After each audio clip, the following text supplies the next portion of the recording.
ఒక వైద్య నిపుణుడు జోను కూలంకషంగా పరిశీలించి జో సమయం ముగిసిపోయినట్లును, క్షయవ్యాధి చివరి దశలో ఉన్నందున రక్తస్రావము అధికముగా ఉంటుంది గనుక అతనిని కనిపెట్టుకుని ఉండుమని రీస్కు తెలియజేశాడు. ప్రకృతి నియమము అంతమవబోతున్నట్లు తామిద్దరము గ్రహించుకున్నట్లు రీస్ వ్యాఖ్యానించాడు. జో గురించి రీస్ కొద్ది దినములు ప్రార్థించగా సహజ వైద్యపరమైన కృషి విఫలమైనప్పుడు తాను అడుగు పెడతానని దేవుడు తెలియజేశాడు.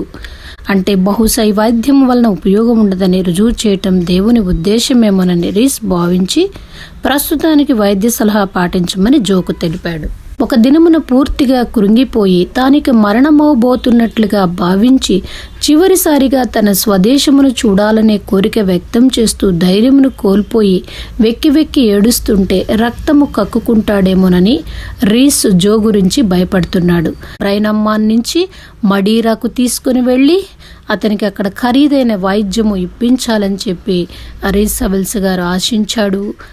అయితే ఇతని పరిస్థితి చాలా దిగజారిపోయిన పరిస్థితిలో ఉన్నప్పుడు రీస్ ఏం చెప్తున్నాడంటే, ఈ వ్యాధి మరణము కొరకు వచ్చినది కాదు కానీ దేవుని మహిమ కొరకే అని అతనికి ధైర్యం చెప్పి రైలులో వెళ్తూ ఉండగా ఆ రైలులో సరిగ్గా మరుసటి నెల ఇదే తారీఖు నాటికి జో స్వస్థత పొందుతాడని అతనికి వినపడింది. ఒక చిన్న బిడ్డ తన తండ్రి స్వరమును గుర్తుపట్టినట్లు ఆ స్వరమును రీస్ గుర్తించాడు. దేవుని మహిమ ఆ రైలును కమ్ముకొనగా తోటి ప్రయాణికులు ఏదో కదలిక సంభవించినట్లు రీస్ వైపు తిరిగి చూశారు.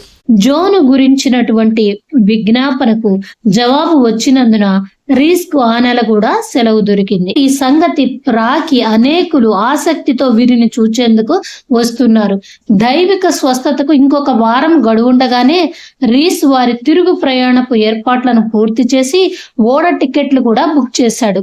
అంకుల్ డిక్ తన స్వస్థత సమయమును దేవుని యొద్ద తెలుసుకున్నట్లుగా జో కూడా దేవుని యొద్ద తన స్వస్థత సమయమును తెలుపుమని ప్రార్థన చేయాలని రీస్ చెప్పగా జో వెళ్లి ప్రార్థనకు ఉపక్రమించి ఆ సాయంకాలము రీస్ వద్దకు సంతోషంగా తిరిగి వచ్చి, నేను ప్రార్థించినప్పుడు నాకు 2 నడిపింపులు వచ్చాయి. ఒకటి ఉదయం 3 గంటలకు, మరొకటి ఉదయం 6 గంటలకు.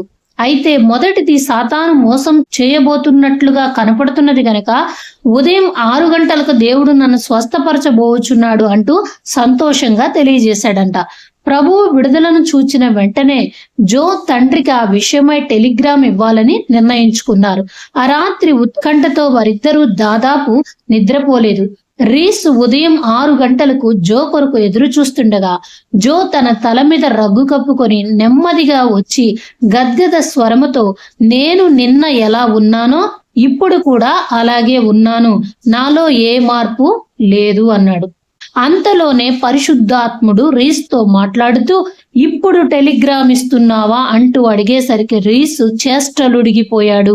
ఏమి చేయాలో పాలుపోక తన కొరకు ప్రార్థన చేయమని జోకు చెప్పి ప్రభు సన్నిధిలో మోకరించి ఆలస్యమునకు కారణమడిగాడు.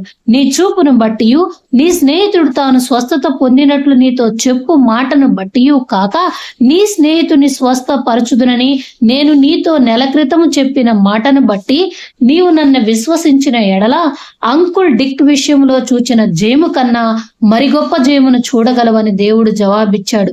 అంటే జో పొందు స్వస్థతను తాను చూడక మునిపే జో స్వస్థపడినట్లుగా టెలిగ్రామ్ ఇవ్వాలి. రీస్ పరిపరి విధాల కొట్టుమిట్టాడుతున్నాడు. దేవుని వాక్యములో తన దాసుని స్వస్థతను చూడక మునిపే యేసు మాటను నమ్మిన శతాధిపతిని దేవుడు రీస్ కు గుర్తు చేశాడు. 1 గంట పెనుగులాడిన తర్వాత పోస్ట్ ఆఫీస్ కు వెళ్లి వాస్తవముగా జో స్వస్థపడక మునిపే జయము అని ఒక ముక్క టెలిగ్రామ్ ఇచ్చి వెనుదిరిగి వచ్చేశాడంట. మరునాడు ఆదివారము మధ్యాహ్న భోజనము కొరకు ఎదురు చూస్తూ 2 మిత్రులు హోటల్ ముందు భాగమున కూర్చొని ఉండగా భారీ వర్షము కురిసినట్లుగా దేవుని శక్తి జో మీదకి దిగి వచ్చింది. అప్పటికప్పుడు బలము పొందిన జో ఆనందముతో నృత్యము చేస్తూ రీస్ ను పరుగు పందెమునకు పిలిచాడు. సంతోషముతో ఉప్పొంగుతున్న మిత్రులిద్దరూ పరుగెత్తిన పందెములో జో గెలిచాడు. రథము మీదనున్న అహాబు కన్నా ముందుగా పరుగెత్తిన ఏలియా వలె జో కనపడుతున్నాడు. విశ్వాస విజయము నిరభ్యంతరంగా సబ్బాతు నియమమును భగ్నము చేసింది. ఐనామ్మాను చేరుకున్న తరువాత జోను మొదట పరీక్షించిన వైద్యుడు వచ్చి జోను పరీక్షించి ఎట్టి రోగ లక్షణమును కనుగొనక దేవుని స్తుతించి విశ్వాసములోనికి అడుగు పెట్టాడు. ఆమెన్.